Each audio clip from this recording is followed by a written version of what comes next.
strategi yang sudah dilaksanakan, kuncinya ada hilirisasi. Tapi hilirisasi ini mengganggu negara-negara lain. Begitu pemerintah kita melaksanakan hilirisasi, diancam oleh Uni Eropa, diadu ke WTO, diadu, pemerintah kita naik banding, dia adu lagi, naik banding lagi, kita tidak tahu. Tapi mereka tidak suka kalau kita hilirisasi. Kemudian selain Uni Eropa, IMF menegur kita juga. Saudara-saudara, bayangkan, kita bahan baku ada di kita, milik kita, karunia Tuhan. Kita mau olah di Indonesia. Karet kita mau olah di Indonesia. Kelapa sawit kita mau olah di Indonesia. Coklat kita mau olah di Indonesia. Semua bahan itu kita mau olah di Indonesia supaya pabrik-pabriknya bisa memberi pekerjaan untuk anak-anak kita. Supaya insinyur-insinyur kita bisa bekerja. Supaya wali kota bisa dapat retribusi.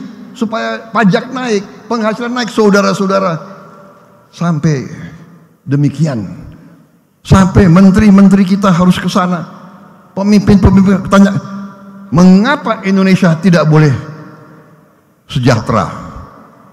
Mengapa Indonesia harus jual murah bahan-bahan yang kita miliki?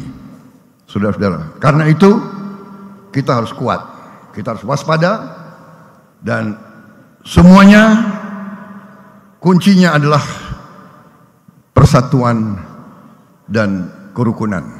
Menurut saya kuncinya itu, saudara sebagai pemimpin terdepan, saudara yang menerima mandat dari rakyat terdepan, saudara sangat berperan untuk memelihara momentum nation building kita.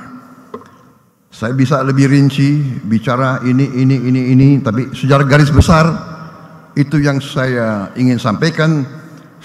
Strategi pembangunan kita sudah benar.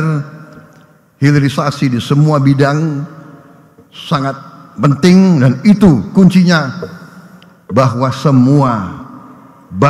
banyak sekali lembaga internasional, pakar-pakar, pengamat, dan lembaga pengkajian mengatakan bahwa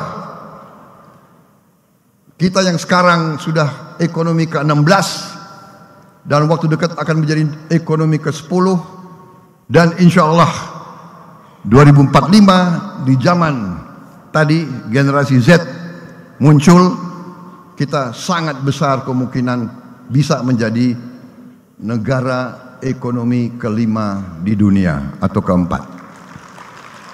Tapi kembali ada syaratnya. Syaratnya adalah, bisakah pemimpin-pemimpin Indonesia kerjasama? That is the question. Saya pernah baca kajian-kajian mereka.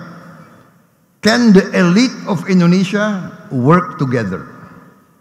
Kalau kita bisa kerjasama, insya Allah kita akan sangat berhasil, dan kita akan jadi negara maju. Kita tidak mau jadi negara rakyat kita hanya nerima UMR. Kita mau dan kita mampu menjadi negara berpenghasilan memadai. Saya kira itu, saudara-saudara.